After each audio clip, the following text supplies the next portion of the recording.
All right, so this is basically a part 2 to the previous video. So this is going to be what time frames should you be looking at. So once again, we're going to break it down with the type of trader mixed with behavior, tendencies, and experience. So if you're a swing trader, I'm a swing trader. So for me, it's best for me to look at the weekly, start on the weekly time frame to really get an overall projection, bigger picture of where price is going. Then I like to move down to the daily to see what part of the move I'm in.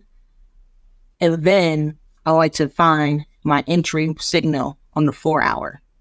So swing trader, weekly, daily, entry on the 4-hour. Now, sometimes what I also like to do, I like to look at the 6-hour. If you're on TradingView, you can look at the 6-hour time frame. And then also like to, if I'm really feeling a pair, like my favorite pair is USD SEJ, USD SEC, or AUD JPY, I like to take my entry on the 2-hour time frame, you know?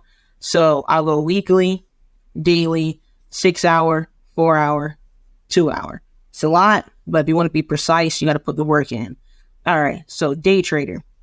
So day trader, I still think that you should start on the daily to look at the bigger picture to see whether you're bullish or bearish. Then you can drop all the way down to the 4-hour to see where you are in the move. And then you can take your entry on the 15-minute or the 30-minute, you know? So day trader, we're going to go daily, 4-hour, then 15 or 30-minute time frame. No, scalper. Scalper, you're going to, I still suggest that you look at the daily. For no matter what, I suggest you look at the daily to see where price is heading, you know, and then you can drop all the way down to the 4-hour to really see where price is. And then just catch a piece of the move by dropping out to the 1-minute and 5-minute chart, you know. So I do suggest for a scalper to start on the daily. You can drop all the way down to 4-hour and then just take your entry using the 1-minute time frame or the 5-minute time frame and just get a piece of that move. You know what I'm saying? So now we're going to go to experience and behavior. So if you're a new trader, you need to follow the route of a swing trader. You need to only focus on higher time frames like the weekly, the daily, the 4-hour, because it's less noise. It's not as messy. You're not looking at price just up and down, it's moving crazy. You can just focus on what's in front of you. You can take your time. You can develop patience.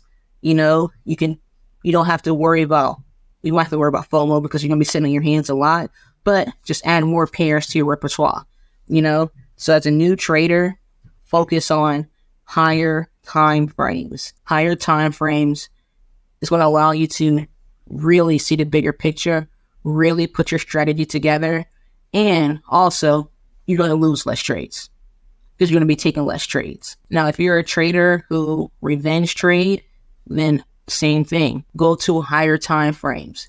Go to higher time frames and slow things down. Become more patient.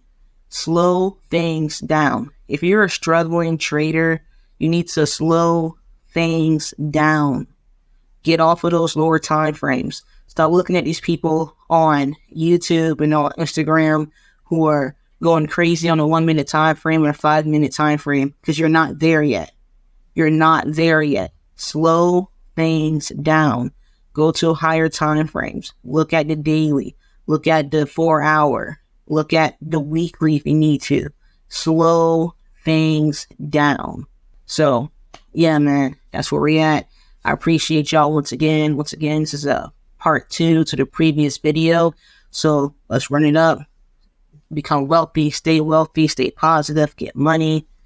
We out.